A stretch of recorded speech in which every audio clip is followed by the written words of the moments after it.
many sounds means something. The danger one is the screechy, is the louder one. And then the whistle one is the food one. And each sound have some different things, but it took me a while to get used to it.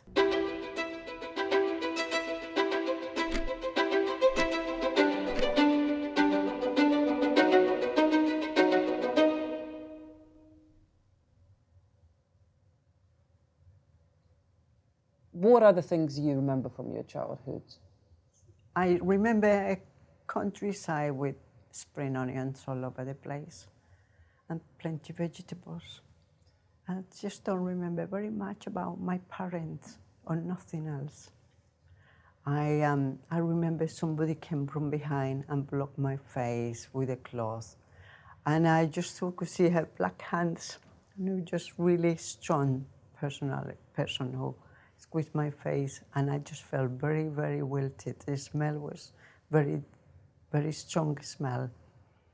And my body didn't cope with the strength. I just couldn't fight. I was just taken away, and I remember seeing some children behind me crying. So what happened to you after that abduction? I think it was a long drive. It was just driving and really feels like it must have been bumpy roads, not very stable. And I think I must have fell asleep or something in between. And it was a long time. And then it was dark. And in the dark, I noticed some men carry me, or two men carry me, and felt some woodlands, a lot of plants. I could feel the brushing my, through my arms. And then they dropped me so quickly. They just really, in a rush, they dropped me there. And I just felt so tired. When I saw them going, I just didn't want them to leave me. I was worried about it. I saw their legs. One was a black one and it was a white man moving away in shorts. And I just wanted to beg them to come back for me, not to leave me there. I kept very hoping that somebody might come back for me. It never happened. And it was a very horrible time. And didn't know where to go until the daytime came in the morning. And then I sat and cried, and I just didn't do very much. I was really confused, didn't know where to go. Until I don't know how long was it, but I heard a screech noise in the tree, and it was one of the monkeys, just one. And then it came down, one of them, and then the others follow him. And then the one came first, he's staring at me, and he keeps testing me with the finger. It's really quite strong, little monkey. He just really, kept poking at me, and I just didn't want to bother. I just didn't want to move. I just didn't want to do anything.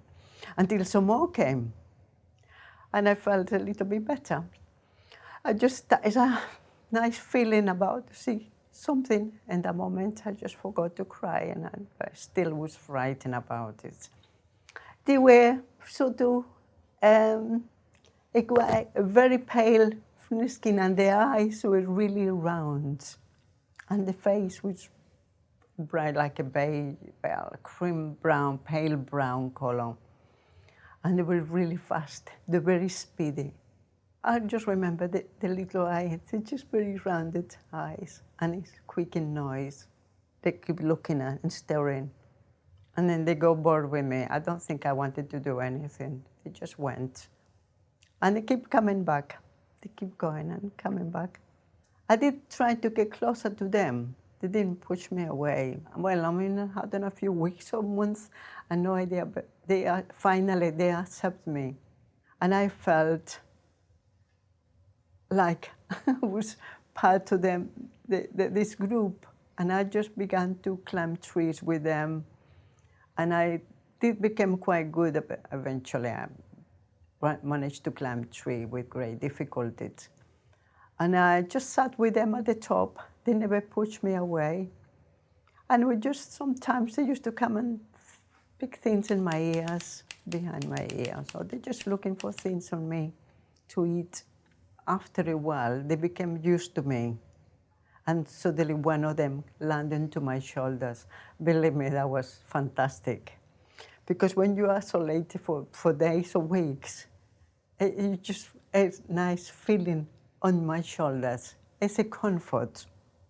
It was for me. And I just began to forget who is coming for me. I just didn't bother anymore about it. Because they began to come more often, and I was more included. And for me, that was a very comfort moment. What did you eat and drink? Plenty water and leaves, but to be honest, I was feeling hungry. I was beginning to feel quite fancy something to eat, but I didn't know what to eat except the water. And I noticed the monkeys used to eat things. They keep eating something, and I keep watching where they're getting this food, and it just took me days to find out where they're getting the food. Except that one of them was a very good one. He used to go when some Indian people used to fall asleep, and they used to hear the sound of people falling asleep. And he went in the room very quiet, and he grew a lot of food out of this room with huge amounts of fruit. And he used to carry so much that he dropped it. And that was the first time I came out and found a banana or other things, and I picked it up quickly, but you better move, because if you don't, they take it away quickly. So I learned to eat as fast as I could, always. They used to eat berries and things. And some of them were really delicious, but some of them were really very acid. Not very nice, but you get to know the berries. Eventually, I became familiar with them, how they were getting the food. I had to learn to recognize the sounds. So you've learned to recognize the sounds they would make, Yes. communicate back to them. It took me a while, but each sound, the screechy one, you have to really be careful. You have to hide away. Many sounds means something. The danger one is the screechy, is the louder one. And then the whistle one is the food one. And each sound have some different things, but it took me a while to get used to it. I just learned from watching what they were doing when every time I hear the sound. Did you ever had any issues because of the fruits you ate, or anything you ate that was poisonous or anything like that? I did eventually after a while. It was quite a long time when I found a tree where it had a little velvety brown, nice, like a broad bean, like. And it had a sticky fruit inside, and it was very delicious. I just kept eating and eating and eating. I was hungry. And but none of them seems to be interested. None of the monkeys took it away, so I had quite my share. Until hours later, I noticed my stomach. I was feeling really dizzy, very unwell. And I was just looking at the grandpa monkey, we just I don't have nobody else to go to, but I was just crying my eyes out because the pain was really excruciated. Until he just walked towards me, and I wasn't sure what he's going to do. And then he came close up, and then he pushed me, like he was cross with me, and I became afraid. I had no idea what he was going to do, but he put me into a pond of water, which was not very pleasant. He just forced me again. And I think I had my strength, and I just jumped out, and I was just feeling very sick. And I vomit, and I vomit. Until I look at his face, and I just felt something about his eyes. He didn't want to do me harm. He just stand there looking at me in peace, and he's staring at me like I didn't feel frightened anymore. I felt something he's trying to do with me, and I didn't understood. But, after I felt sick, I felt better. And I just, stand up. I thought he was going to take me back into the, he didn't. He just left me there and then he just went away.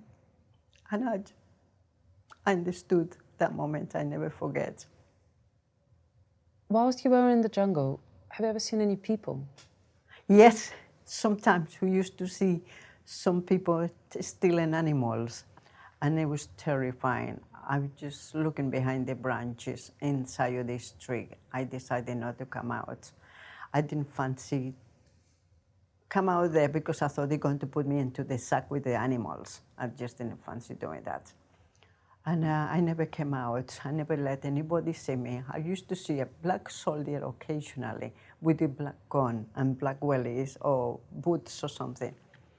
And he was standing in front of the tree, and he didn't realize I was behind there, because I thought he was one of the people who went to put me into the sack if I would come out. Eventually he went, but to me that was a fear about that particular man. It was like a uniform or something. How did you leave the jungle? What happened? I never thought I was going to leave it. Until eventually one day, a man came. I guess he was about 40 something. She must have been a 20-year-old young girl. And I was just, she was really, looked very kind and slightly smile. And that attracts me from the mic on. I just look at her and I thought, oh, I just felt to go towards her. I just felt attracted that she was nice in my, according to my feeling, my instinct. I walked towards her because I thought she's nice. And then the man grabbed me, and he was a roofman.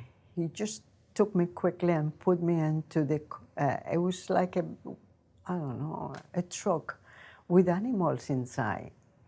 I began to feel really fearful about to get into that truck. I just wish I want to go back to the jungle. I had intention of getting out and go back into the jungle. I just want to go with this person because he wasn't very nice. And I was feeling a bit frightened. And then I saw a monkey in a box, and I was trying to talk and trying to communicate with him. I was trying to put a little hole. I opened a hole in the box, and he told me off not to go to that box. And I just keep looking at this monkey through the box. Where did they take you? They carry on driving and driving. It was a long drive, and I was, maybe it must have been afternoon, and then it goes night. And it was a lot of flashy lights, which I was terrifying to see these flashy lights. And it was a street with cars, and I never see that before. Well, maybe I'd been too long inside, and I just didn't realize about traffic or anything, so I became quite scared. Until they stopped the car, and he pulled me out with his word, with his anger, and I just felt really, I thought he was going to, I don't know what to think about. I was just really frightened. I was just looking for the jungle, but it was too late. It was a road with traffic. And they knocked at the door, at somebody's door, and they went and opened the door. And they grabbed me inside, and he just took me to this. It was a lady who came out with green eyes and long hair, and then a tall lady. And then she gave me some, I don't know, I think it was money or papers. She gave me something on his hand. And the next minute I noticed these people left me with this woman. They looked very ruthless, and she had a whip in her hand. And he just turned around with a young girl, and they disappeared, and they left me, and I was feeling very, very insecure, because I just didn't want to be left in there.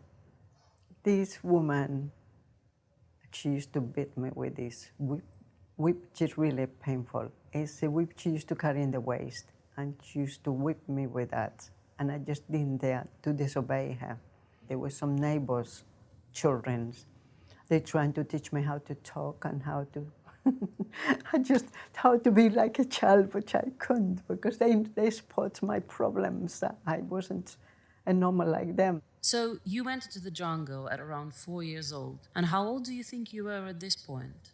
I must have been, I have no idea, I must have been 8 or 9.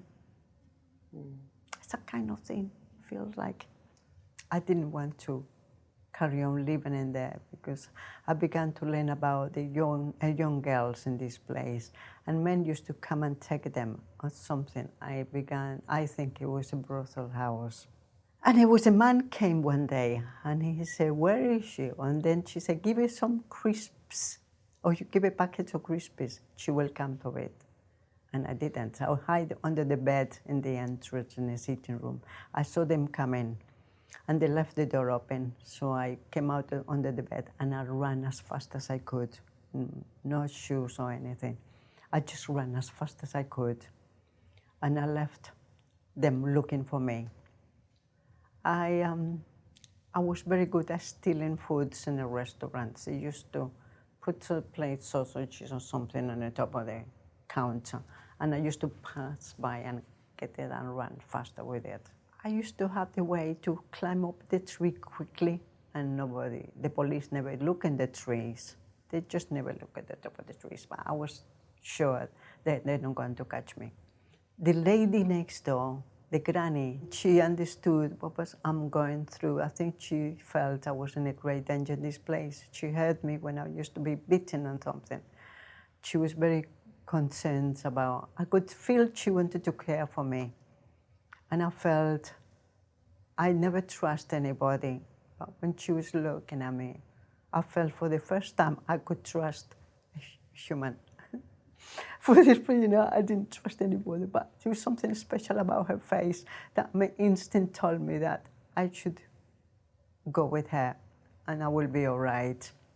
And I went and meet this old lady in the park. She said she was going to meet me there at 1 o'clock on a Saturday. And she took me with her, and then she sent me to her friend. She wanted to send me to her daughter in Bogota. And she sent me alone in a plane, and she bought me a beautiful dress for me and shoes. I just had difficulty wearing clothes because I wasn't used to wear clothes in the forest, and for me to wear these things were uncomfortable shoes. But she trained me to use the shoes and to walk properly, like ape, and I got very offensive about it. And she said, "Give me a picture of her daughter to find her in the airport." And I did, found her daughter. And it was a great moment when a lady collected me. She brought me to her home. When that woman in Bogota who became your family, when she saved you and you became part of her family, how did she help you to get to the UK? Her sister was a very rich people, and I became a nanny in this family. I think many children join my company because children are like monkeys, and we have something to connect. This is really good. They still invite me to their children's weddings, and they include me like a family, and it's related to this lady who adopted me. Nowadays, have you ever tried or have you ever thought about going back to the jungle or finding the jungle where you Yes. I didn't to say, I did. I saved some money. I had a job and I saved some money because this always been in my mind. I've been asking people, some professional, how the monkey lives. And they told me they live 50 years. I saved some money and I went and caught a float. It's a coach in Colombia called float or something. And they take you to many places. So I found out what jungle because I had no idea. This is unfortunately, I can't remember which jungle I came from. I just hoping that in a jungle where the monkeys are, because I was pretty sure as soon as they see me, they're going to recognize me. And I just felt like a lost family. And I was desperate to go to see them. I just felt, I think I recognize the area. If I see the jungle, I think I will recognize because I got in my mind what it looks like. And I never saw the monkeys, and I was really frustrated. That was the only time I did. I thought I was going to find them. It never happened. When you look back at your life and at the time you spent in the jungle, how do you feel about that period? I felt to go back sometimes in my roof times. I did regret it coming out, but I don't now. I'm settled in the city. I'm getting comfortable. I had my 2 daughters, and that's my family today. It's the best thing that happened to me. I learned how to love people from them. It was a special for me moment.